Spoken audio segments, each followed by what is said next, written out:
अमरावतीमध्ये नवनीत राणाच उमेदवार राहिल्या तर मात्र बंड करावं लागेल. बच्चू कडू यांनी हे मोठं वक्तव्य केलंय.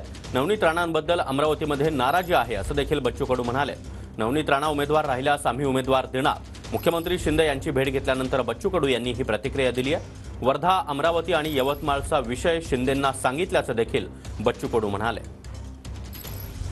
जर तोच राहिला तर आम्हाला बंड करावंच लागेल. एकतर आम्हाला काय म्हणते युतीतून जाण्याची तुम्ही संमती द्या, नाहीतर आम्हाला त्या पद्धतीनं समोर जावं लागेल. आणि एक युतीतला घटक म्हणून तुमच्याकडे जर मान सन्मान भेटत नसेल तर मग भविष्य आत्ताच आम्हाला काही निर्णय घ्यायची वेळ येऊ देऊ नका. उमेदवार कोणता भाजपचा आहे का शिवसेनेचा आहे हा विषय फार महत्वाचा नाही आहे.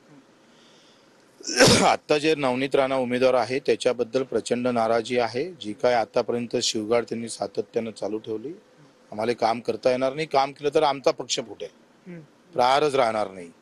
आणि आमचा प्रहार पक्ष फुटून आम्ही मदत करावी एवढे काही आम्ही लाचार नाही आहे. नवनीत राणा यांना उमेदवारी मिळाली तर बच्चू कडू महायुतीमधून बाहेर पडणार का? आमचा उमेदवार राहील. मैत्रीपूर्ण लढत अमरावती जिल्ह्यात